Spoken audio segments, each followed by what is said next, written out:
Good afternoon. I want to welcome everyone today, presented by International Market Centers. IMC is the parent company for our gift and home markets, which include the Atlanta market, IMC High Point market, or Design on High Point market, the Las Vegas market, and our digital Juniper market. I'm Kimberly Porter, the Senior Programming Manager for IMC. Market Insights is our monthly webinar series, which is an extension of our on-site and virtual programming for IMC.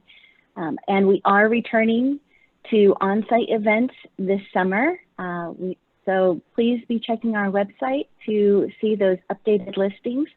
We have Market, which is later this month, and Vegas Market, which is in August.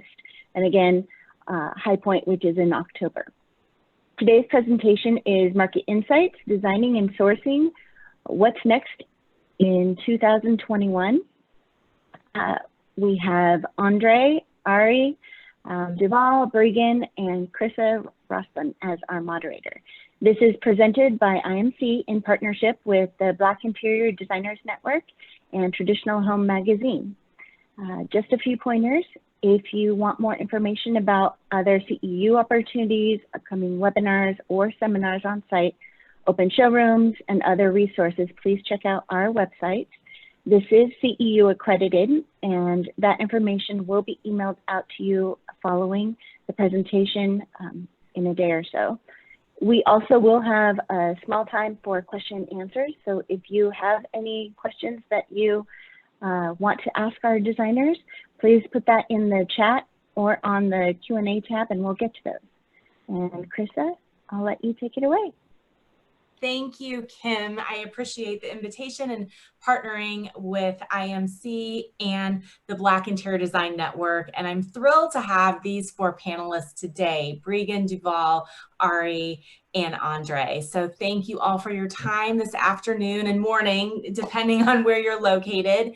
And we're going to have a really great discussion today. I know, obviously, it goes without saying that the past year has presented so many challenges. And one of the main ones, of course, has to do with sourcing.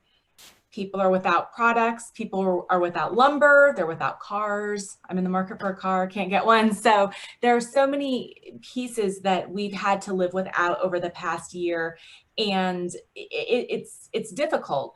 And it's taught us lessons in patience and how much impatience we have sometimes. So we're here to talk about that today as it connects to the design industry and clients who are probably hounding you for stuff for their homes. So I want to start by having each of you, because we intentionally have different regions going on here throughout the country. So if you could each start by introducing yourself, telling the audience where you're from and where your business is headquartered, and kind of, what's going on there. What does that picture look like in your region when it comes to housing, design? Where are we at? Breegan, you're first on my screen. Right. So you. Welcome. Well, hello, and hello, everyone. So I am a beach girl. My business is located in Santa Monica. I was born a Cali girl. So we are really doing a lot of indoor-outdoor living, and we can year-round. And so that's one of the advantages here. And I think our West Coast is sort of representing a lot of the possibilities when it comes to expanding our spaces outdoor and including nature. And I'm proud of that. Ari, next. Let's cover you next.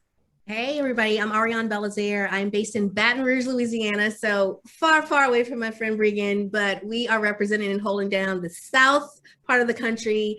Louisiana is still very traditional. We love to gather and entertain. We are also thinking about and exploring indoor-outdoor, but because of our humidity, we have to be really creative with how we create that transition in those spaces. For us, we have seen a big uptick in new construction projects and renovations. People are either staying where they are and making it their forever home, or they are taking the leap and building new homes in some of the developments that are coming up that offer more amenities like master planned communities or the conveniences of things like shopping in stores. So it's really kind of cool to see that change in how people are thinking about the way that they're living and how they want to live in their home. And we're just happy to be along for the ride.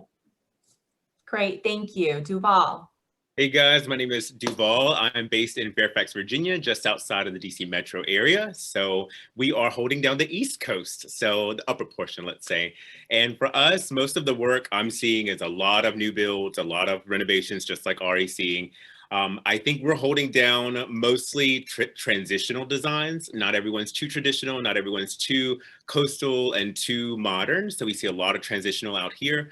But because we are such a diverse community, we do have pockets in each areas, different counties, different parts of other states will all have different looks. So I think for us, we have the whole gamut of it.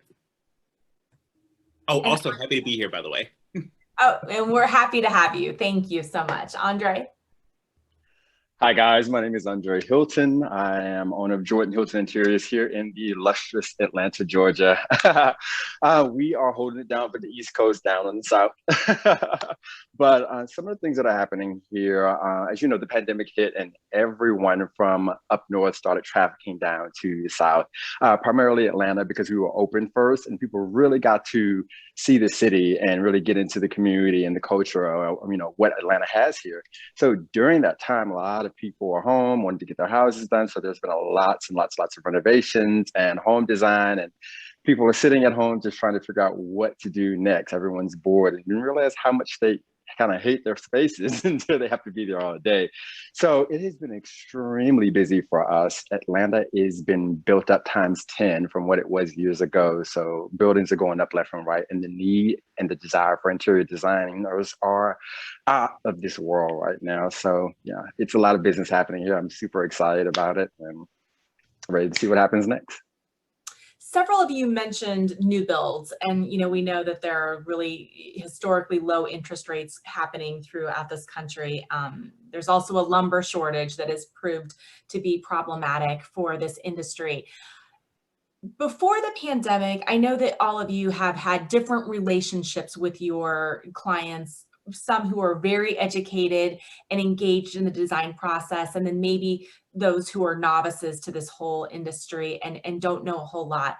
How has the pandemic changed with their level of engagement, being forced to be at home, being forced to live at home 24/7, being forced to cook every single meal at home?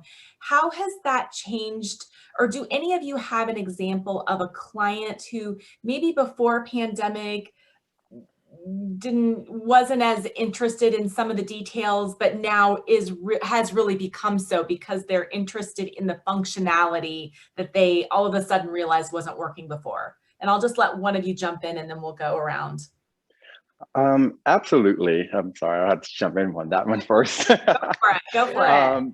Usually my clients are like super consumed with work, type A, want to get up, get things done, and they're off, and I typically have the whole place to myself.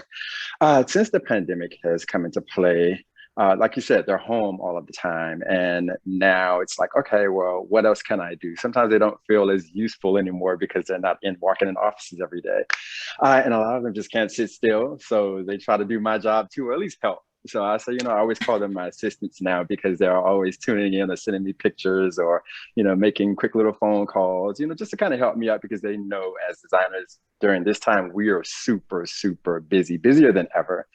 And, so I appreciate, the text messages and, sending inspirational photos. They're on Pinterest. They're looking at traditional home magazines, sending me photos. Oh my God, have you seen this? What's this? Tell me about this. They want to know. So it's our job to, like I say, be informative as a designer so that they understand, our process a little bit better. I think it was actually a good thing for us, so that they got to see that our job is not as easy as it may look to them. And a lot of times they get tired out before I'm tired. I'm like, see, you thought that this was just a piece of cake, right? So I love that point. Breegan. No, I just love that point so much, Andre, because I always think about what's changing in interiors, but you're so right. The client is way more involved than they used to be. Even some of my same clients that I've had forever, they just have more time. They realize that their space is such an emotional extension of them. I no longer see people like giving me their keys and walking away. They want to be a part of that process now that everybody spends so much time at home.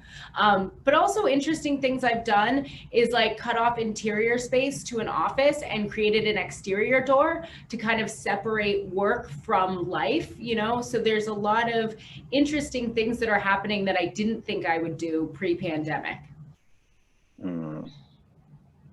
I think for me, my clients are a little bit of a hybrid. So I feel like Andre and Breegan, they are a little bit more engaged, but I find that it's that their ear is tuned into what I'm actually trying to teach them about the power of their home. Whereas before they were a little bit more focused on what it looked like. So now that they've been trapped at home, when I'm talking about really paying attention to the types of materials we're bringing in and how it's made and constructed and how that could impact your health, you know, how we talk about the way rooms flow. Can we close doors and have a Zoom meeting, or is it an open concept? Do we need to add walls? I think they're a little bit more excited about what I can bring from an expertise and knowledge perspective, and it's building my value. So I find that the gift of the pandemic is that where people saw what we do as more of an aesthetic improvement and almost superficial, they're really understanding that we are helping them create basically their oasis. And I use this joke with my clients, especially with new construction projects, and they laugh, but it's true. I'm like, let's design this home so that you'll love it if you have to be trapped there for 8 months. Let's think about what we would want and need, the rooms, the kids, the work. And it's powerful to say, because everybody can relate to that. The gift of the pandemic was that it was the great equalizer. We all were experiencing the same thing in the world at the same time. And that does not happen often. So when we reference that in our discussions about how to lay out a home or bring in materials, they can understand what that means. And it brings value to our industry and us as designers because we are guiding them through that process. DuVäl, do you have anything to add? Sure. So Andre and Breegan must be a lot nicer to their clients than I am. So let's start there. So first off, I am not all for an active client. I am not. So fair enough. When a client is getting too involved, for me, it gets in the way of my processes. So our process is to come in with 0 and go to 100 and complete the work. When they do that, for us, it just kind of sets us back. And because there are already delays, now I have an additional delay to get another item or change a product, et cetera. So I think I'm glad they can be nicer to their people. I'll work on it.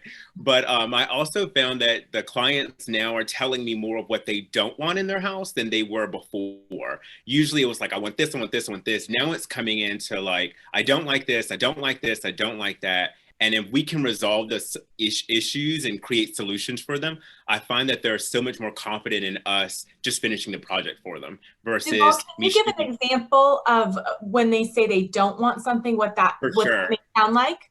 Yeah, I mean, well, anger firstly, and then a lot of emotions. But I mean, even say for kitchen design, you know, when they're working in their kitchen and now they're having to cook every day, how far the fridge is from the sink or how large the fridge is. I have one client in particular right now. The fridge just sticks out too far. He doesn't like how deep it is out from the cabinetry. They don't like how small the island is because they're finding that now everybody's gathering there. So it's all these little things that they're noticing day by day. And then when you think of furniture, how good is the performance fabric, or why does this color, I find that food keeps dropping on it and I notice it all the time. So I see it everywhere at this point. Great. I want each of you to address 2 specific spaces that have become high on the priority list during the pandemic. One is the home office. I want to talk about this because do we keep these spaces? Do we get rid of them now that people are going back to work? I know we don't get rid of them, but what were people looking for as the pandemic first hit, and what are they thinking about long-term about how this space needs to work? And I say home office, but oftentimes there's more than one person living in that house, right? So what does that mean as far as workspaces? You know, kids hopefully will be back in school full-time forever now, not just temporarily, since that's where they need to be. But how does the home office function? And then the second question I have is about that kitchen, because you know, again, all of a sudden people were forced to cook every meal, have that space function for all intents and purposes, 21 meals a week. And before, you know, people were used to dining out some, getting some pickup, cooking a little bit, a hybrid of everything. So what are your clients' attitudes about actually using that kitchen and being at home more? Or do you think that they're racing to get back out to eat? So I want everybody to answer this question. Ari, let's begin with you. So for me, at the beginning of the pandemic, I was obviously, like all of you, working virtually to still help clients during consultations. And the first thing that I would jump to was to the dining room, because that's a room that's real pretty, but it typically doesn't get used a lot, especially when you're not entertaining. I mean, I don't think you and your 2 kids and husband are pulling out the fine china at night and eating in the dining room. So my jump was, let's use that existing space for the home work office area, the kids work office area. It typically is a dedicated room. There are storage pieces already there, and we can use that as a flex space to convert it to a workspace and then have a way to put things away so that we mentally shut the day off. That was really big and important for me. And I think that philosophy is kind of how we think about how we are designing the home office. You know, can it be a flex space? Number one. Will you be working home? Some people, like for example, my husband, his job is now permanently virtual. So he will always need a home office, even though technically some of the people at his place of work are going back. I think most people will still need that home office.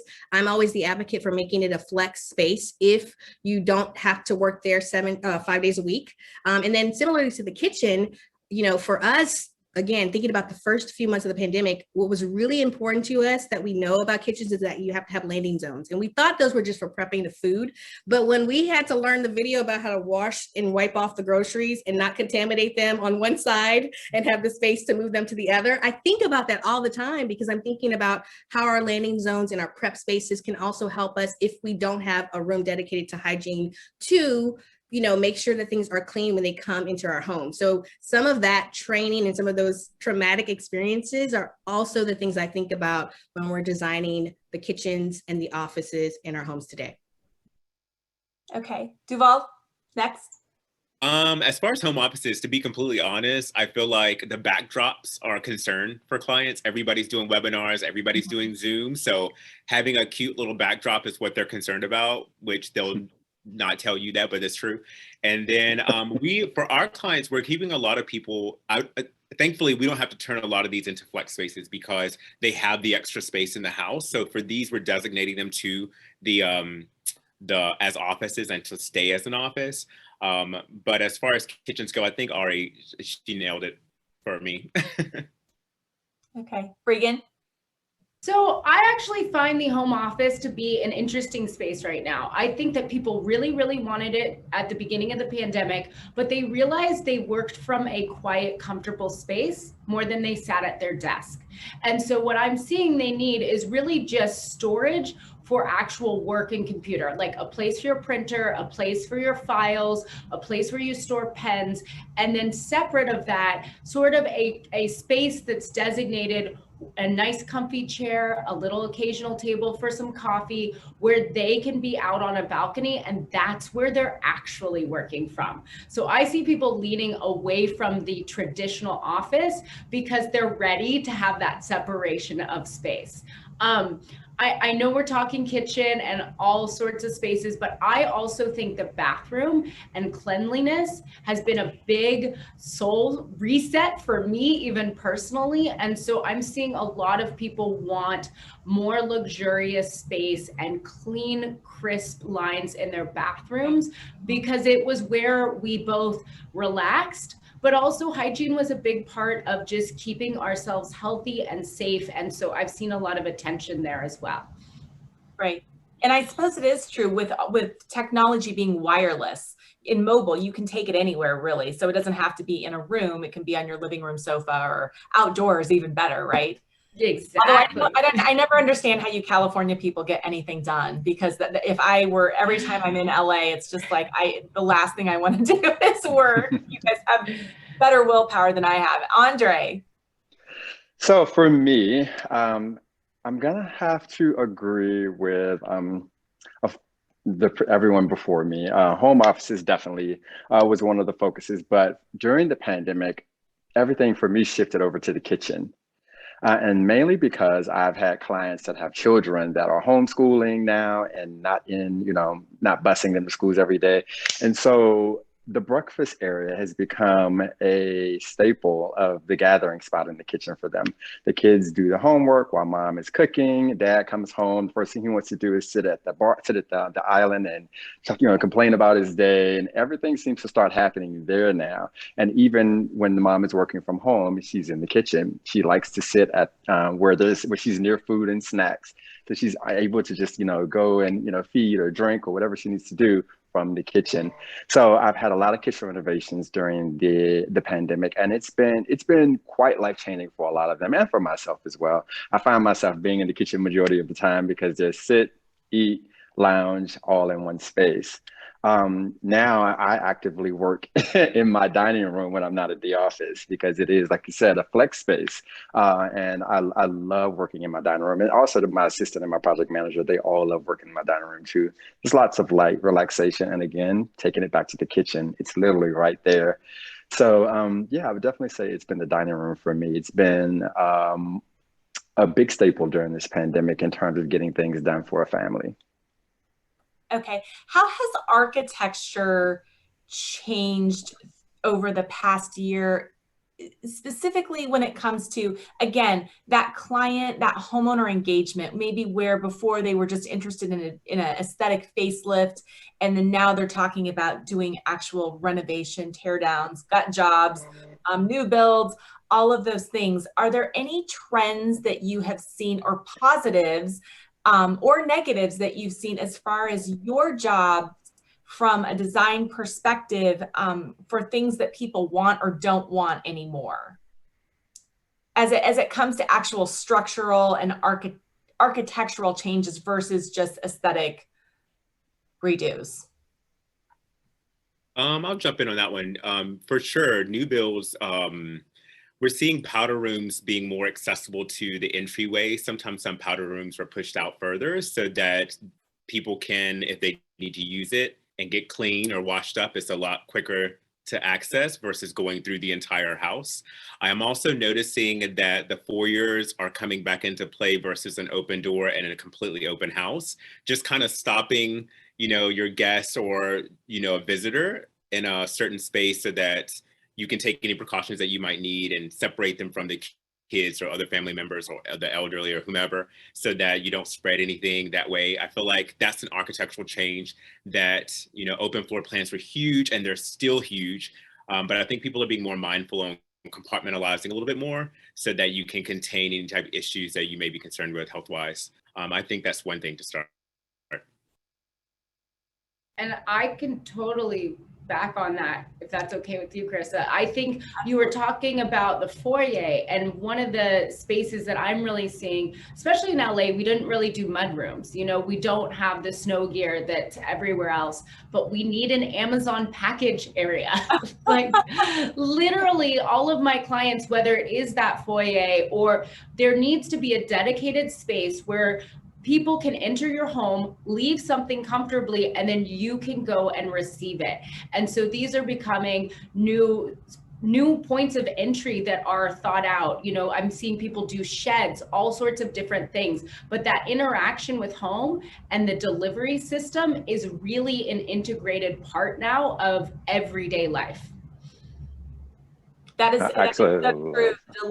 Delivery has become such a staple in the way that we consume goods. So that's important. And I'm going to take Breegan's that note of delivery to talk about sourcing, because we certainly have been reliant on Amazon and all delivery services to bring us goods over the last year. And I don't think that's going away anytime soon. But let's talk about what you all are doing in the design world and sourcing, because I know that has been such a challenge over the past year and continues to be. And I know that those clients can get a little antsy waiting for, their homes to look beautiful. So can each of you, Andre, let's start with you, provide an example of a challenge that you've had in the last year where you've maybe had to reselect a piece for a room for your client. Let's talk about how the client has handled that, if you even let the client know that that was happening.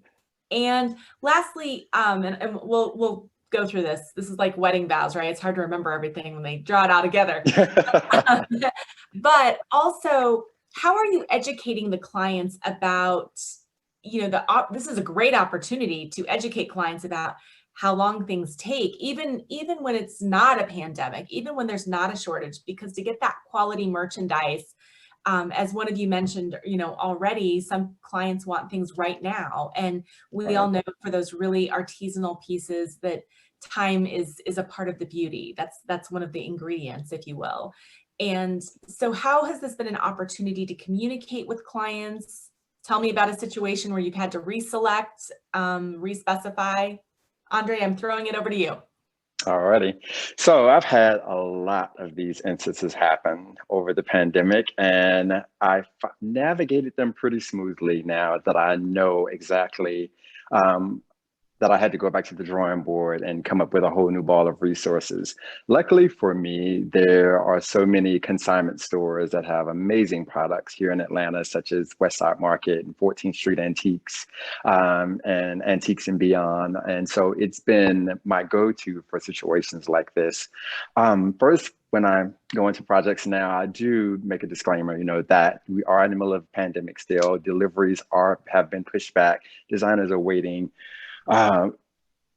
Actually, like extraordinary time lengths just for one piece of furniture. So as an example, I had a sofa that we ordered and it was scheduled to be to us in 4 weeks. And they called us and said, hey, we won't be able to get this back to you until 6 months. So I've gone to 14th Street Antiques, who I know have, they have the caliber of furniture that this client needs, went there, sourced. They had so many different things to choose from. I asked my client up front, are you open to purchasing off the floor? It will be a little bit more, however, you will have it as soon as you need it. And she was like, yeah, sure, no problem. At this point, everything's coming late. What can we do to make things just speed up the process? So going to places like that, sourcing your nearest consignment stores and local furniture stores that will give help designers get things done is priority right now for me and for most of my clients. And it's just been a wonderful journey. It's been crazy, but we have definitely found the solution for it. DuVäl. As far as, well, actually, same thing. A sofa is, we ordered in October, and now they're giving us a delivery date of this coming November. And so it has been a very big hassle. We've been having to try to reselect the different pieces, and we've changed it, and it still seems like, I don't know if this one file is just keep getting messed up, but thankfully we have a ton of different vendors on our registry. So we have a lot of sources that we can go to with still good quality. So we make it a point not to just work with 1 or 2 vendors just because of situations like this. Just like Andre said, I have been very clear up front when the client talks to us before we even get into contract. These are our expectations. Are you willing to meet those? We also put these into our contracts now where it talks about COVID-19 back orders, delays, like we're not responsible for those. I cannot, change timelines. And at the end of the day, clients are responsible for our time for reselection. So at this point, it's more of an education. But as far as the things that we're dealing with right now, it's a bunch of apologies. It's a bunch of keeping in front of them, weekly updates where we used to not do that. I'm now just letting them know, okay, here, this is what we did. Here's who we reached out to. This is what we're doing. This is our next expectation. I think a lot of communication with the client has been ideal for them to kind of settle their just anxiety. But other than that, the best thing I can do is moving forward, just better educate the client in contract, in writing, and verbally, and then reaffirm it along through the process. It's the best we can do. Great. Ari? I definitely piggyback off what my 2 friends said. It is absolutely about communication. I think it was much harder in the beginning when we had taken someone's money and then learned what the pandemic was going to do with our timelines. That was not a fun conversation. But now walking into new projects, it is absolutely a data point. And here's the great thing about it. I think there are two opportunities for value here. One, we're having conversations, we're educating people about, you know, some of the challenges that we're experiencing, and we're talking about our value and the fact that we have a Rolodex of vendors that we can go to, and we have relationships. So when I call and say, hey, what's going on with my sofa? Someone knows my name, because I've gone to market and I've met them and I've had coffee with them, and you know, they will take care of me as much as they can. That is a very different experience than you walking into a real retail store, giving them your money, and then you keep getting an email that says, not this October, 2022 October. Like that's our value, is that we're going to help be the liaison for you, and we will pivot if we need to, but we're also going to lean on our relationships with our vendors to get you the best product. The second thing is we're having conversations at the beginning about the opportunity to do custom and bespoke pieces. When I tried to put that on the table before, people were like, 30 weeks, I would like the pre-made option for 4. Now it's like, you got 30 weeks either way. So can we talk about something that's made just for you? So those are the two opportunities we see coming out of this. I think it's all about framing. You know, the optimist in me is like, what's the silver lining?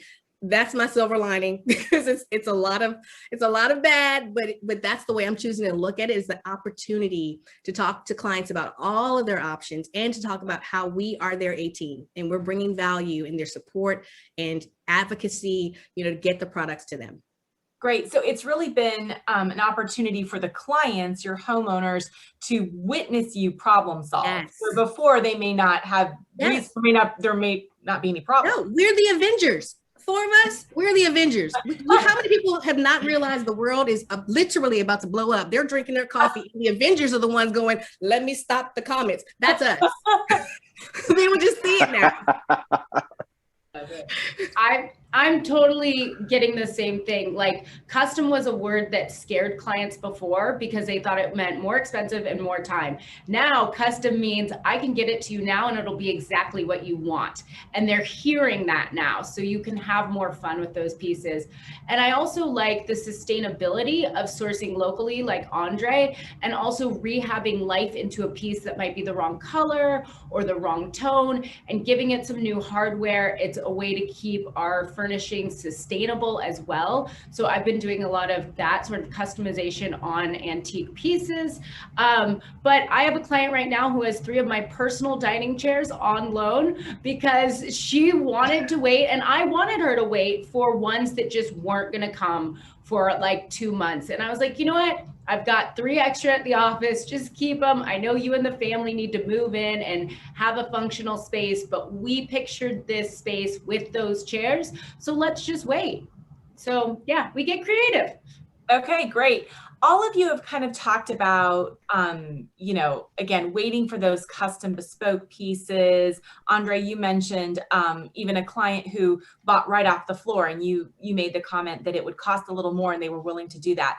Because people have not been traveling, not been eating out over the last year, and had maybe been saving some money that they would have spent otherwise, have you seen that affect the budgets that they have? And how, so you a couple of you talked about some bespoke pieces, but can anybody else give me an example of maybe how the budget or more of a budget has led to an opportunity for you all to spread your design wings and do what maybe they wouldn't have allowed you to do before?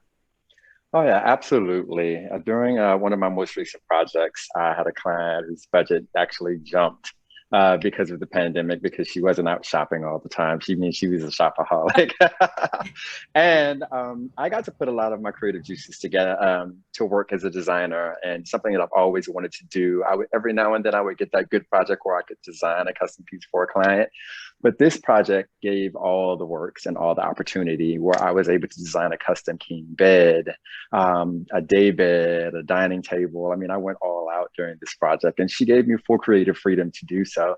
And I think it was more so an opportunity for her to learn herself in the process, and to understand, you know, that I can also convince her that she was nowhere to be found in the store, that only I, as her designer, that she could trust to take her and put her in form of a furniture. And so I actually did that. She loved every piece, and it was an amazing journey for me. And it was a light bulb for me, because at this point now I'm looking forward to starting a furniture line in the future. And now that I know that I can do that, and that I have had the opportunities to show myself and to show my clients, and to see the love that they have for those pieces, is a reflection of, me knowing that that opportunity is there for me and that I should definitely take it. Wonderful. Congratulations on that. Thank you. DuVäl, do it, or who wants to? Sure. Andre, congratulations. Please go through with it. Thank you. You got this. Yeah, I mean, the budgets we're talking about, right? Budgets have definitely skyrocketed, and we saw that we even raised our minimum over the last year just because we were able to keep scaling up. And so we have minimum project sizes to take. One, because the clients were willing to pay for it, and they were very upfront. Oh, we're not going on this vacation. We're not being able to do this. We were going to go here. We were going to get this second home, and all of these things that they were just out front telling us. And they were like, well, let's just put it into this house. And we have some clients where they know that they're going to be working from home a lot more.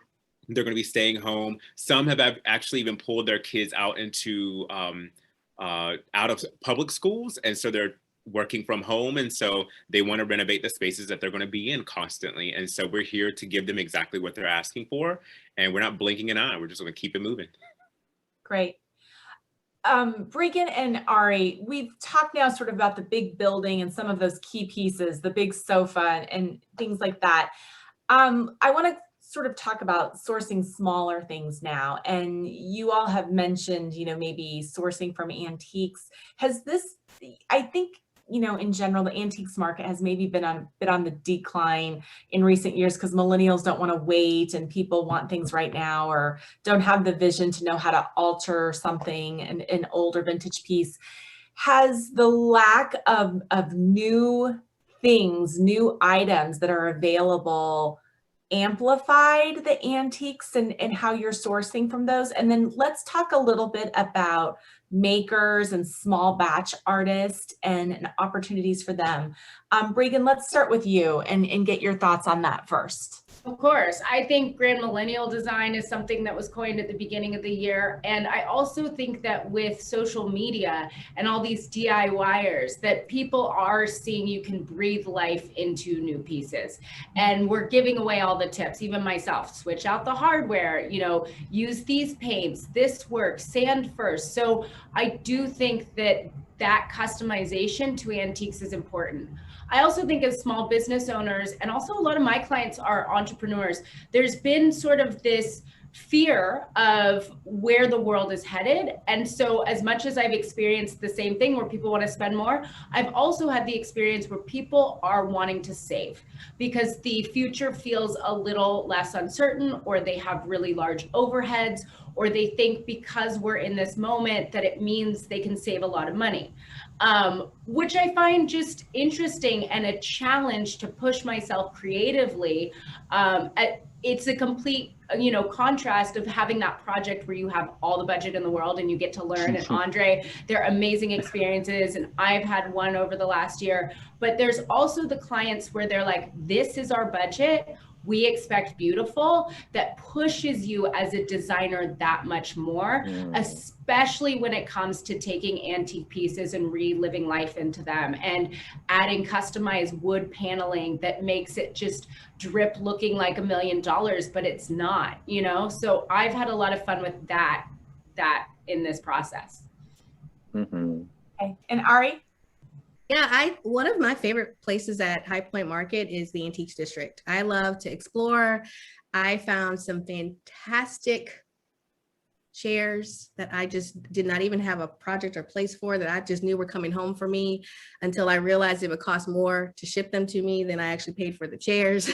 I'm heartbroken on that, but I love exploring and thinking about the ways that I can either bring them in to add layers and texture and drama to a space, or reimagine them so that they fit the theme of the client's home. I also have always told my clients, let me shop your house first. Let me shop your mom's house. Whoever is going to give you things, let me see it first, because you might be sleeping on some potential. And we can use it, we can bring it in. And here's the thing about it, it brings good feelings. It has emotions attached to it. There's nostalgia to it.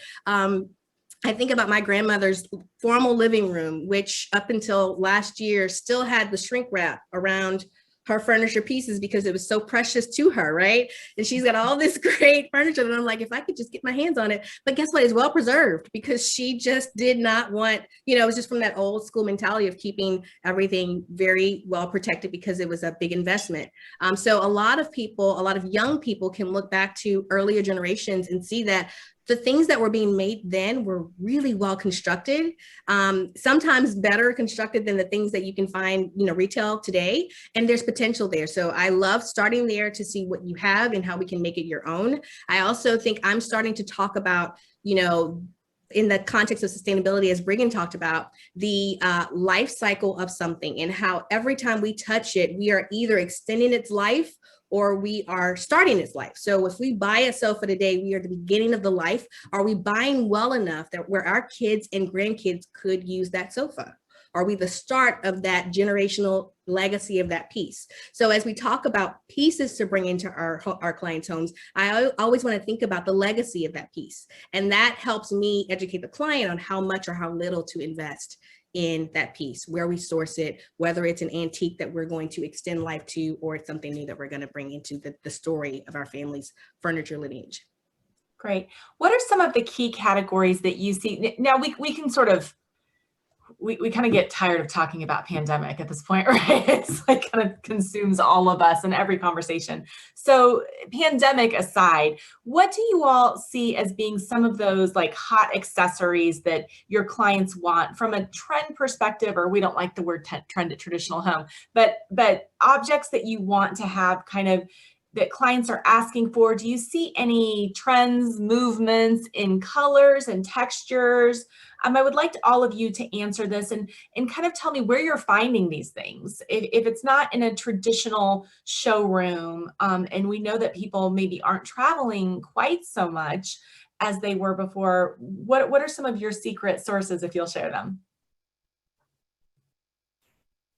I can jump in. I really think that people are looking for items that look like found objects. They want those travel pieces. I think there's been an appreciation this year for culture and different cultures. And so people are leaning into just little objects that grab their attention and maybe feel like you traveled somewhere far and wide to bring it into your home. One of the great places in Venice to start for that is like we have all those crystal shops with all these stones and kind of really interesting things from Egypt. And so I can always go in there and get something just dynamic to put on the top of a set of books. I love adding crystals in as a rock and nature element, but it's also sparkly and pretty, which is always Breegan Jane. Okay. I want to piggyback on that. I think global design is absolutely in right now. It's in every vendor is offering that. We saw that at market, this past market, the market before. It's coming in pattern and texture. We're seeing a lot more rougher hues on things. I'm very excited about that. And other than the objects like Breegan was talking about, I think people are taking more risks on their furniture, whether they're putting a velvet and a suede back on things. Obviously, boucle is like massively in right now, but they're taking chances and just staying away from the simple linens and the simple cotton polyester looks that have been out and just kind of dominated the industry. And they're taking chances on color, which I'm very excited about as well. Andre? Say that. Oh, go. No, Ari, go ahead. We'll get Andre, I promise. Hey, Andre. we have time. We have time for everybody. I was going to say unapologetic use of color. That's the thing that I think people are tiptoeing into, that I'm like, let's go. I want us to use color. I want us to embrace color. I want us to live like there's no tomorrow. Like, let's not be neutral if we just feel like that's the safest way to go, unless you just happen to love neutral. Like, let's embrace color. So adding color to projects has been great. Also, I feel like the found object absolutely is huge in finding sources to have that creative mix of textures and different finishes that we bring into our accessories, but art.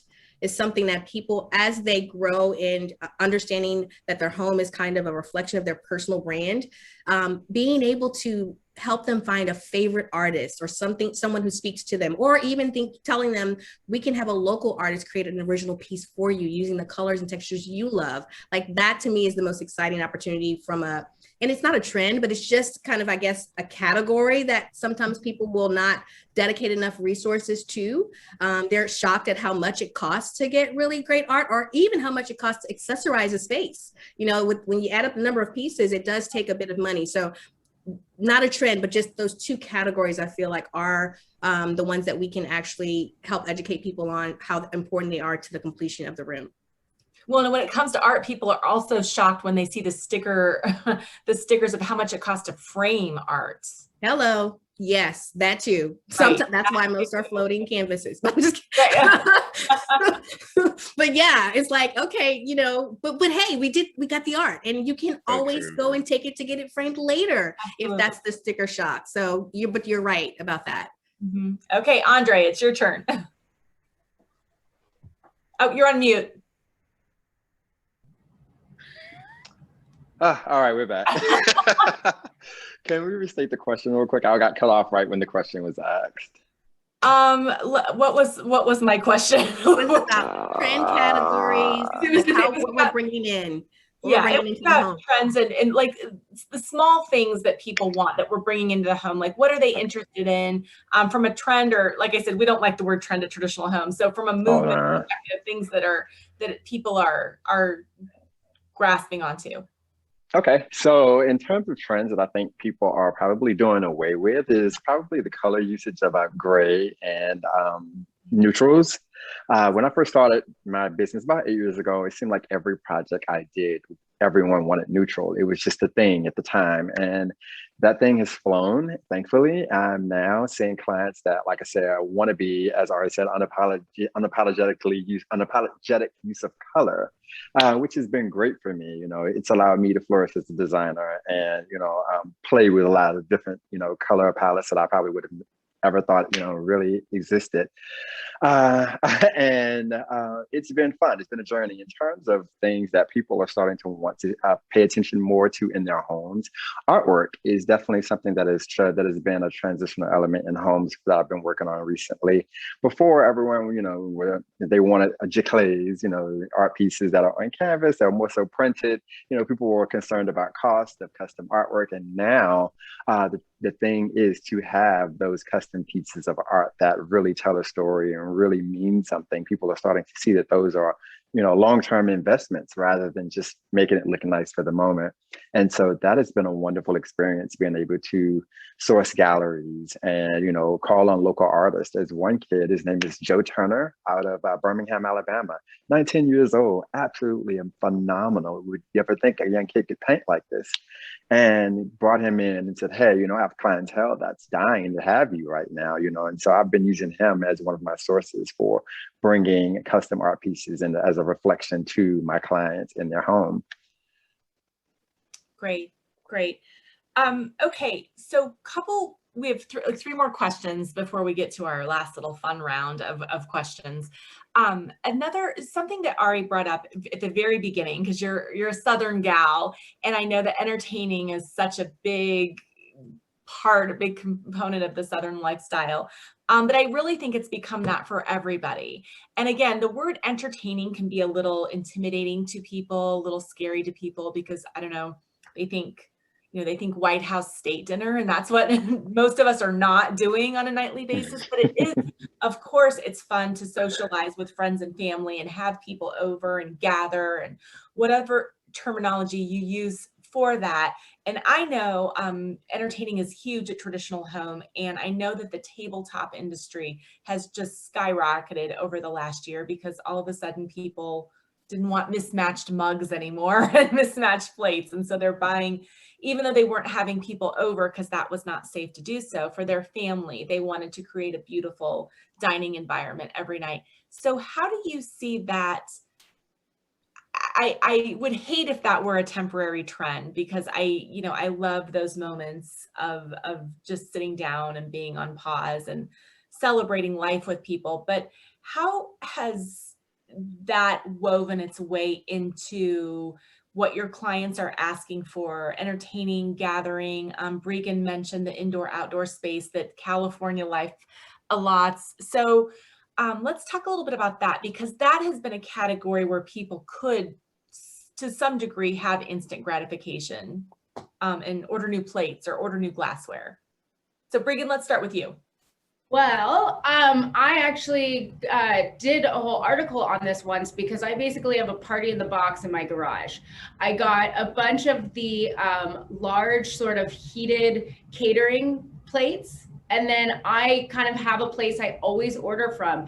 And it's great because when you have that set aside in one area, you actually go through it, you curate it. It's something that I can bring out without the stress of entertaining, because I use the same things every time. I also think that there's a lot of options in terms of recyclable products that are maybe paper or organic plates that look decent now, where as a designer, it so hurts my heart. As a mom, I'm like, you know what? This is about gathering and making your life a functional space that's going to work for you and make you feel good. If you are stressing over the dishes at the end of the night, that wasn't what we intended to create out of this moment. So let the perfect go. That's what the mom side says of me, and just curate a to-go sort of situation that you can set up time and time again, so you have to take the thought and the stress out of it. Okay. I want to hear from our Southern girl last on this one. So Andre, you're next. So for me, my clients now use a dining room a lot more than what they used to. So making sure that seating one is always a priority with my clients. Now that they're there, most people don't pay attention to comfortability of the seating at the table. Making sure that it is, wide enough to fit. We're in the South, but let's just say we got a lot of wide bottoms here. So you want to make sure that the seating at the table is sufficient and is sturdy enough to hold in just about anybody.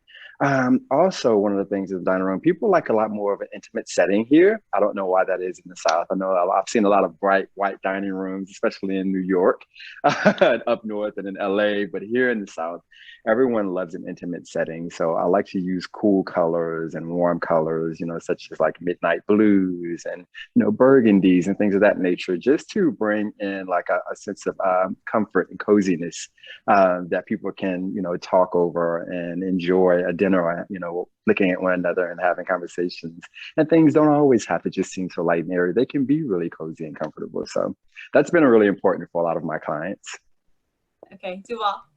I don't really have an answer for the tabletops that you were talking about. I am not Breegan Jane, but I'm gonna have to get on that bandwagon because that was brilliant, first off. So let's make sure let's all pay attention to that. Secondly, for us, if we're just thinking about dining rooms in particular, and even jumping on what Andre said about the seating, it's not a matter of just sitting there for an hour. Sometimes it's 2 hours and 3 hours, and 4 hours. And when it's a great dinner, you want that chair to be comfortable and you're not feeling the frame of the base of it. But another thing that we're also thinking about too are those built-in Bluetooth speakers, so that you have the ambiance kind of set also with sound and not just with the materials. Okay. Ari, tell me about entertaining and how that, because I know, again, it was something that people couldn't do with outside the family members, but all of a sudden they were spending more family time together, which is a lovely silver lining piece that's happened because of the pandemic. So how has that changed or enhanced the situation that we know that the South is so famous for? Yeah, well, I think we were very emotionally just traumatized by the ability to not meet, because that's such a part of our experience, whether it's tailgating in the fall for, football and sports, or it's, doing barbecues in the summer, or it's, big gathering for Thanksgiving and Christmas. Like, that is such a part of our culture that it was really hard to not be able to do that. And it really impacted a lot of us emotionally to not be able to gather. So we are looking forward to blowing it out this fall and getting back. And I think it's just going to be returned to that love for many of us in the South, where we have been known to really do it up and be formal with the doilies and the name cards. for most of us, entertaining is very informal and it is sprawled throughout the entire house. So I think about everything from on the lower level, you know, from the dining room to the living room, breakfast room, and even outside. It's got to be performance fabric. It's got to have somewhere to rest a plate or a drink, because people are all over, not just in one area. And that's just how it is. You know, we'll set up a buffet. I want the party in the box, by the way, but everybody, you know, makes their plates. You know, somebody's making some drinks, and then we are sitting and talking and gathering, and there's a conversation here, there, the kids are over there. That's what entertaining looks like for most of us. The dining room is where the adults and elders and people who have prominence in our families get to sit first, because those are the seats that are most comfortable and the table is properly set for eating. And what I find is the dining room quickly transforms from eating to game. So it might be spades, it might be dominoes, it might be a board game. And just like DuVäl said, it's going to be a 3-hour sit in that chair. So because I know that's our experience, I am thinking about all of that when I help the client select the right products for those rooms, because I know that it could be where we're eating dinner at 1 minute, where we're watching TV the next, or we're playing a board game the next, and helping the client think through those and making the right selections is kind of what we do. So that's what entertaining looks like for most of us. Okay. Yeah. I just know that category has been so hot in the last year. And again, people couldn't have people who were outside the family into their homes, but I know that they wanted to, you know, create something special. If they're all going to be stuck together for every meal. Can I say one more thing to that, about the table? Sorry, because the tabletop, I think that, yes, the conversation about the actual place settings and tabletops, whether it's disposable or something that we invested in, has been an easier sell for clients. And here's why I think that happens. It's because, yes, we've kind of bought into the live every day at your best, enjoy the real plates when you can moment, but people also know when they're gathering that somebody is taking pictures. And subconsciously, we want that Instagram photo that says, look what my auntie made for dinner. We want it to be on a plate that's not chipped and that looks good. And I think that's just a part of, and it's okay. We can have those little things that are a little bit superficial, but I think that's part of why that whole presentation, as you know, the extension to how we design the kitchen and dining room, makes sense for the homeowner. Let's complete it. And let's talk about, yes, when you're eating there, do you want this wonderful, you know, custom designed dining room, but then paper plates? No, we want the whole experience. And so that's why I think that category is taking the uptick that it is. I agree. And I think that the table is, you know, it's a relatively small canvas, if you will. And if you don't like the picture that's been painted one night, you can paint a different picture the next night, because it's all mobile and removable. So my final question is this: all of those typical spots that we know are inspirational, whether it be a great hotel and a restaurant, a travel destination, trade shows, all of those things have been on pause for the last year. And you know, the go-to question for designers is, where do you draw your inspiration? And I hate that question because everybody says the same thing. And so I don't ask that question, but what I like to do is flip that question upside down and not ask where you draw your inspiration, but as we end this panel, how do you want to inspire? What do you want others to draw from you? So I don't know who wants to start first. I think I want to inspire people. Let me just get out of the way, because some of y'all might have some really good answers and I don't want to follow you. What I would like people to be inspired by is my enthusiasm for the possibilities and my desire to have a space feel like me. I want it to be warm and approachable, but sophisticated. And I don't want that to be influenced by what I think others will think about it. I want people to be inspired to really have the courage to make choices or trust a designer who's going to lead them to explore choices that are truly a reflection of who they are. It is so touching to hear Andre talk about a client and for him to say, the stores don't have you in it. Let me help you find you. That's it. That's the goal. That's the mission. That's the dream. And so that would be what I would want people to be inspired by, is the courage to be you, be authentically you, and have a space that represents who you are. I'll jump in on that too. First off, I find inspiration from the ABA, Ari, Breegan, and Andre. That's where we all should start. Oh, that's so nice of you. Okay, let's go with that first. As far as like what I want to inspire people with, is two things probably. Is one, that design can be sensible and it can be effortless and it can still be beautiful. And I don't like to lose function and practicality and being pragmatic in an effort to get an aesthetic. I just don't think I have to compromise it. And so that's the first thing I think. And I think that I want to inspire people that the next level in your space and in your life can be elevated by designers. We can take you to that next spot. We can put you in that next position when we create a surrounding in which you can grow in that space, and that space can take you to where you were not thinking you could go. The space is encouraging you to be inspired and to elevate your own mind. I think that as designers, we can really set people up to get to the next space that they didn't think they could get to. Okay. Andre. Sorry, I don't know why my screen keeps messing up. But no, how I like to be an inspiration to my clients or just other people in general. I always try to inspire my clients to be fearless, to take risk, all of the things that I think I was afraid to do in my younger years prior to becoming a designer, and taking things that I learned and, you know, kind of giving it to them and saying, hey, you know, you can do this. You can have a place of your wildest imaginations and dreams. As long as it's you and it's comfortable and it is functional for you, then by all means, you go for it. A lot of times I have clients that, you know, we go over ideas and you don't think that would be too much? Or I like this, but I'm afraid to do it. And I hear that so much. And I often say, let your first mind lead you. That's your intuition. I think everyone has, telling you that you love something. So go after it. But then I like, you make sure you use a designer, because we are the ones that make sure it comes together seamlessly. And we are going to make sure that it's a reflection of you. Thank you for mentioning that. That is our main goal, is to make sure that that everything that goes into a space reflects a client. So don't be afraid to take risk. Let your mind lead you, and then trust your designer to make sure that we get you there. Okay, and Breegan.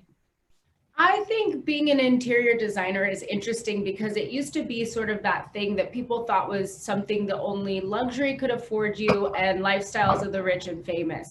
And I think now that we've all spent more time at home, I always like to say our three basic needs are food, water, and shelter.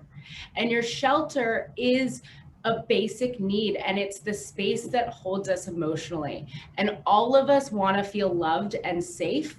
And at the end of the day, that's what our home should do. And that's what I aspire to do with my clients. Well, and you know, people want to feel comfortable always as well. And that's what home provides, no matter what your home is or where you are. It's nice to have a comfortable spot. We do have some questions, so I want to make sure that we answer those for people. So I'm just going to throw these out. What wood finishes for furniture do you see requested most frequently? I'm seeing a callback to their natural state. People are wanting natural woods, carved woods, reclaimed woods. They want that organic feel. I would agree. Depending on the style, lighter finishes, you know, maybe some oaks, but I think the main theme is just kind of more of a matte, low sheen, or natural finish on the woods that we're calling in. And then the species or the tone of it is really going to be dictated on the color palette that we've created for the space. Right. For me, I've been getting a lot of the natural finishes as well. But I've also been getting a lot of dark wood finishes, and a lot of clients are starting to love the Jacobines and the dark walnuts. And so between the two of those, I think that's where everything is starting to fall right now. And I really can appreciate it all. Same. And I think that cut sewn wood is coming back as well. Okay. Let's see. I'm getting a question about what types of requests do you receive for garden decoration or anything that goes outside?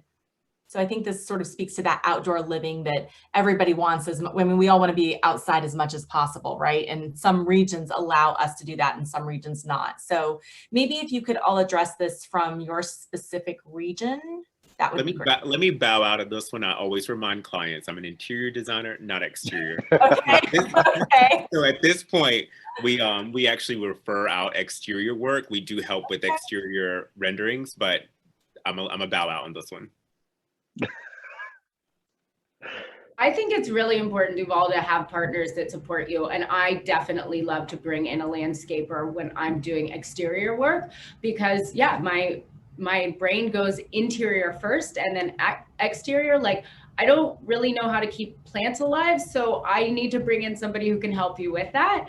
And one of the things that I'm seeing is a lot of faux grass being installed. It's drought tolerant here. It keeps that manicured look.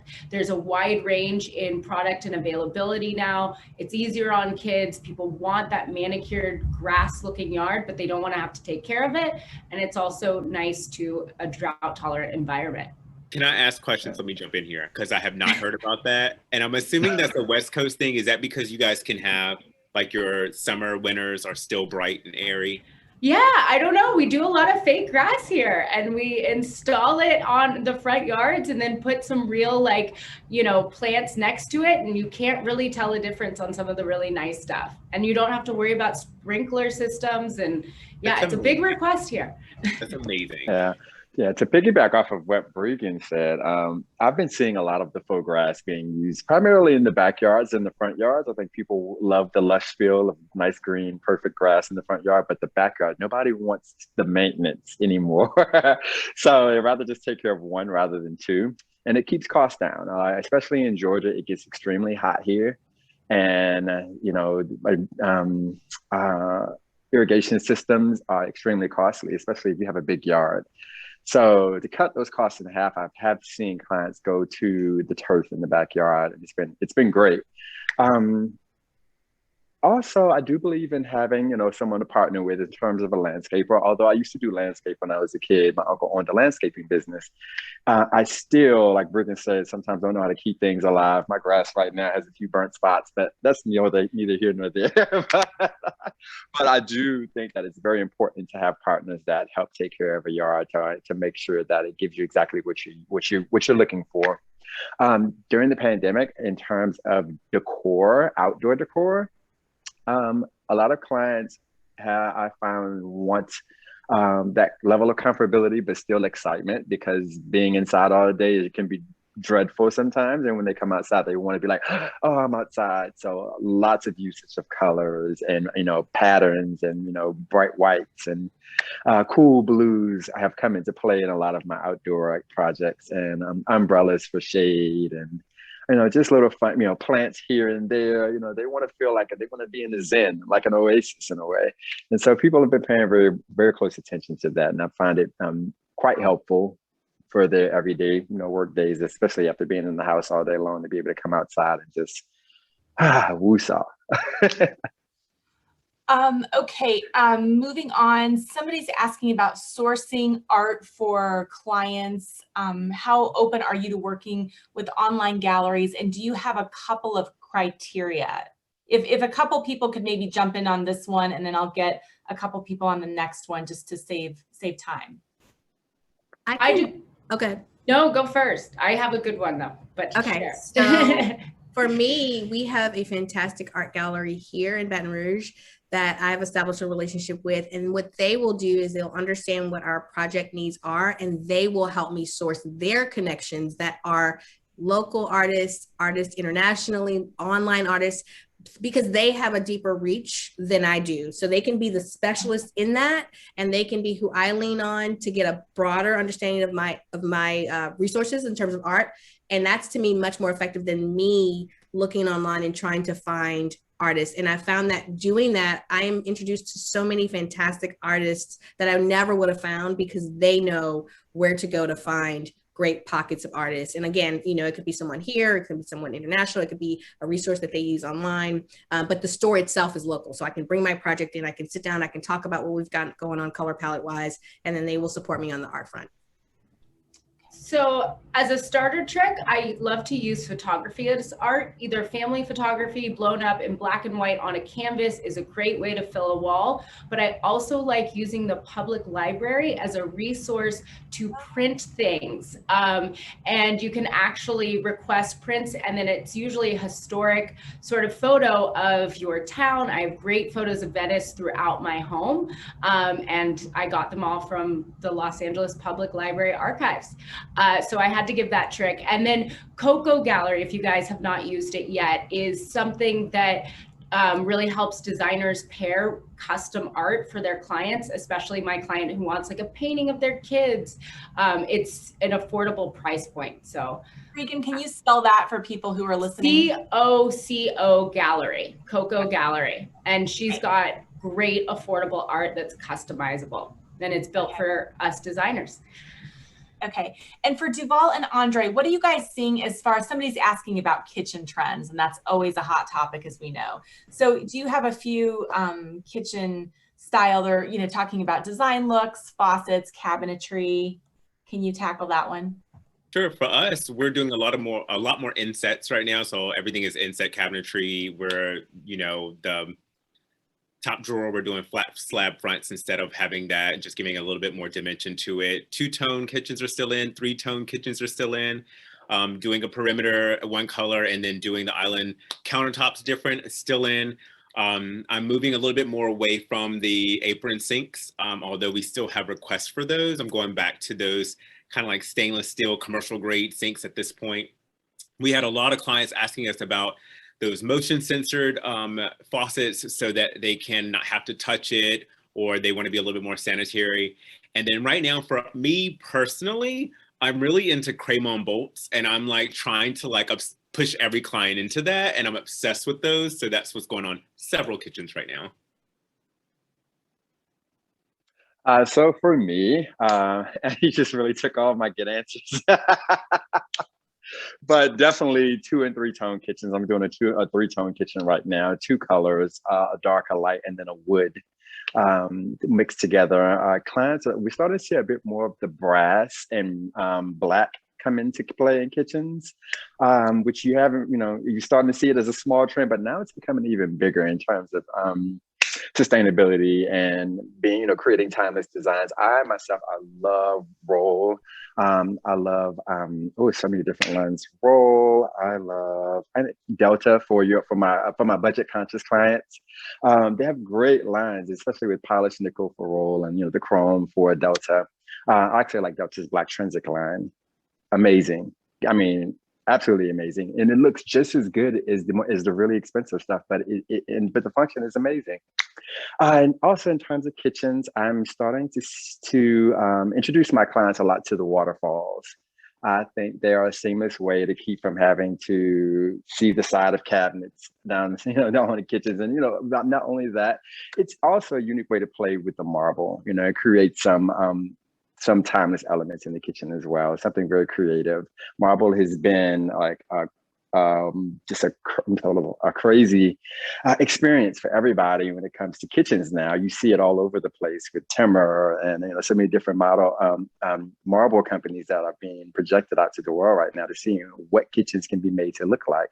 It's been a great journey working with them. And also, what else can I say about kitchens? Oh, in terms of trends, you don't really see a lot of those pendants hanging down over islands anymore. I've gotten used to using chandeliers, actually, going from, you know, 4 pendants going down the island to actually just 2, you know, probably about 24-inch chandeliers that actually make for a lot cleaner design, you know, something that is easy on the eye, and you don't have a whole bunch of things just hanging all over the place. Yeah. So it's been a pretty good journey with the kitchens these days. So.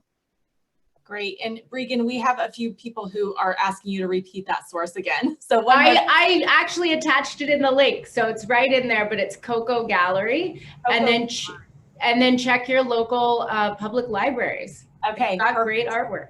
And final question has to do with breaking into the design business. How do you guys recommend that for somebody who maybe already has gone to college, isn't going to go back? Do you have any tried and true tips? Yeah, I would definitely say breaking into the design industry, first make sure that it's something that you really want to do. Make sure that it's a passion and not just a fad that, you know, think, oh, it looks like it's fun. It looks like it's exciting. I just want to do it because it looks great. Yeah. It's just something that I definitely, it's definitely something I would definitely say, make sure it's your passion, because if not, it will show. On the back end of things, once you realize that it's what you want to do, don't be afraid to pick up the phone or send an email to interior designers that are around and ask for help and ask for how, you know, different ways or internships and how to get into the design industry. Bring forward what you have to the table. Take pictures, you know, play in your own home. It helps a lot. It goes a long way in showing us, you know, what you're capable of and seeing that we can see the potential in what you have to offer. Every designer has not been to, you know, interior design school, but I definitely say, you know, get some type of formal teaching under your belt if you can. If not, like I said, some people have it. And some people, you know, that's just a natural ability. And I myself went to school for architecture and not for interior design. However, you know, I just had it, you know, it was one of those things. I love fashion. I love patterns. I love textures and textiles. And I had mother and grandparents who, you know, love to decorate. So, you know, it just came natural for me. And I took from there and built on from there. And so, yeah, just follow your dreams and make sure you go after it, but make sure you create your own content. Take pictures at home. Make sure people can see what you can do. So that'll help definitely get you started. I'll jump in too and say, please work for someone first if you can. If you cannot, I understand. And everyone cannot.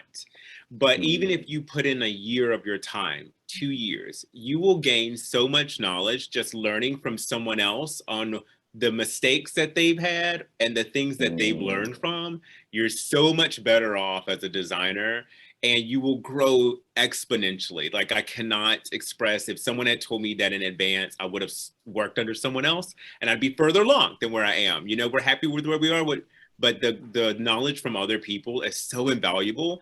And then lastly, if as Black designers, please reach out to BIDN. They are happy to put you onto someone else, put you onto a local designer who's going to be able to help and get you to the next level. Like Andre said, don't fear reaching out to someone. Absolutely. I agree with Andre and DuVäl. I wish I had done an apprenticeship with someone. I fell into it accidentally. That was my journey. And, you know, I'm grateful for where I am, but he's right. Both of them are right in that there's a lot to learn. When people ask me that question, I always tell them, if you can get an apprenticeship, that is a great way to start, because here's what that does. You're establishing a mutually beneficial relationship. You're asking someone to pour into you, and you're pouring back into them with your time and what expertise you do have, your ability to be there as a resource. So it's mutually beneficial, but pay attention when you do that apprenticeship to the person who owns that company, whose name is on the door, and watch how much of their time is actually spent designing versus running a business.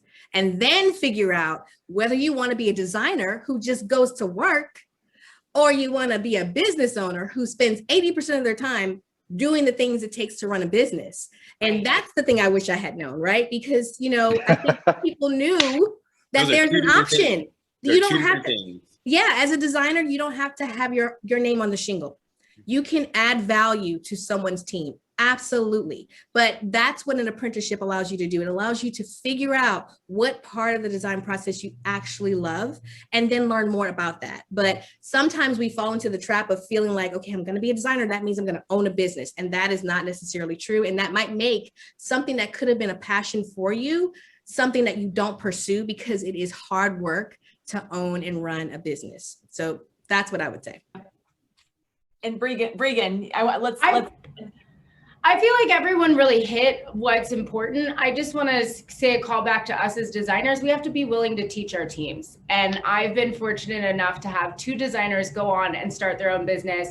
And it's always a tough transition, especially when they were a part of building you. But I couldn't be prouder. And that's the goal as an employer, I think.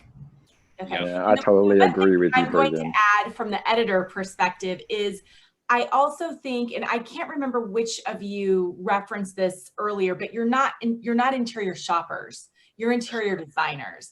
And I think, you know, I know at the magazine, we get a lot of projects that are really well shopped. They look great, and there's nothing wrong with that. but that is not interior design. They're two totally different things. And I don't want to say it's easy to go around and shop for great stuff all day, but that's not what interior design is. It's much more layered. It's about, yes, please. Can I add to that? Yeah, it's funny that you bring that up because I was just bringing this up to someone else. We make a point on our own website to show clients a room that has nothing in it to a finished space. There's a difference between taking collective pieces that the client has and shopping for accessories. And there is an absolute market for that. And there are absolute clients for that. That is not what I offer. I offer from taking you 0 to 1,000. And I can show you that even with new product, we can create a home that's inviting, that's warm, that's casual, and still effortless. And that's what we provide. And I'm glad you brought that up. Yes. Yeah, because I think that's a very common thing. I think everybody wants a beautiful, and design is fun, right? So everybody wants to fancy themselves a designer and everybody wants to dabble a little bit, but you guys aren't dabblers. Absolutely. I would definitely say that when it comes to interior design, and this conversation comes up so many times when I'm talking to other designers, and this is not a downplay to anyone who, you know, aspires to be a designer. You know, as of now, we always tell the client that there's a difference between a decorator and a designer. And that is designers, it's more psychological for us. We have to invade the client space and realize who they are to their core and be able to unfold that in a room in the most beautiful way that we know how. And that takes a lot. Like I said, I go into my clients' closets, I go through their clothes and figure out what type of colors they like, what type of fabrics they wear. You know, it all is a makeup of who they are. A lot of times people don't know that what you wear is the most comfortable part of you, and shows, and it's your expression of who you are. And so many different ways that can be reflected in this space. And so like it is the psychology of it all, and really understanding not only to make it look good, but also how it needs to function for them. You know, we ask those questions. What do you do for a living? How often do you entertain? How stressful are your days? So we understand what colors to use, what colors not to use, what depths of sofa furniture, you know, sofas do we use, you know, and making sure that it's not too petite because you want to lounge after you get off of work. So we want to make sure that sofa is deep. It's not, you know, short. So there's so many different things that go into it. And then not to even get to the details in terms of patterns and textures and, oh gosh, what type of shade, you know, what type of drapes to use, what type of shades to use, how do we marry things in the room so that everything works? So it's much more than what meets the eye. Well, and as an editor, and I'm the outlier here because I'm not a designer, I will add, I think that the most important tool that you all have is not your set of eyes, but an open mind. And I think when, you know, again, to whoever said it first, make sure it's something that you really want to do. It's not just shopping. It's not just finding fun things to put inside a house to make your kitchen look better, your powder bath look better. It's really, you know, you all said it, it's psychological. It's attacking those 5 senses. It's being inspired by travel. It's opening your mind to the stop sign and why it's red and why it's designed that way and that shape. So it's about all of those things that contribute to the artistry of what an interior space or an exterior space is. It's not just about the hunt online for a new sofa or a new chair or a cool piece of artwork. That's just one tiny component of it. So I agree. Just because we get so many submissions, I think that the best thing is for it to be something that people understand is a business and something that you're really passionate for, because it's not all fun and games, is it? No. Piggyback off to Ari, like that, knowing that it's a business just as much as it is creative. Listen, I wish I had learned, DuVäl, this is for you. I wish I had waited longer before I took leave from my internship. I did my internship for 6 months and I thought I had it all down packed, and jumped ship, start everything up, and then the business really hit me. And it took me some getting past some mistakes and steps that I probably would have gained the knowledge of if I had stayed longer. So, and even I'm talking to my mentor, he always tells me, I wish you would have stayed longer. And I'm like, don't make me feel bad. But yeah, but between you and Ari, you guys hit it dead on the nail. And then also to what Breegan said about making sure that you teach your team. And I take that to heart, Breegan, because I had a young lady, her name is Christy Chanel. She was big part of Jordan Hilton Interiors. And one day she comes up to me, and I kind of always felt that coming, and she says, I don't want you to be mad at me, but I want to start my own business. And she just burst into tears. And I said, no, why are you crying? That's the best news I could ever hear, and I've been 100% supportive of her. And that's important too. We have to be supportive. It's not a competition. It is enough room at the table for all of us to eat. And the best thing I could see is the smile on her face from receiving that. And now she's got projects all over the place, probably more projects than I do. And I'm so proud of her. Well, my assistant can hear y'all right now. My assistant can hear y'all. So let's not talk too loudly. You're all right, Sarah. You're okay. You don't need to go anywhere. It's so true, though. I think the best lesson you can give is to always be a great teacher and always be a great mentor. And regardless of what your industry is, you have to be mentored by somebody. And I think in this business, sometimes the mentorship is far more important than any sort of formal training. So, I mean, you need the training too, but learning on the job, I think, is oftentimes more useful regardless of the industry that we're in. So, okay, guys, we're going to skip over my last part because we're way over, but I think that this last part was a much more useful part of the time. So thank you, Breegan, Ari, DuVäl, and Andre. I appreciate it. Thank you to the Black Interior Design Network and International Market Center. I wish everybody a back half of the summer, and great to have you all here. You guys had great answers, so thank you. Thank you guys so much. Traditional home. Thank you. Thank you so much. So much fun, guys.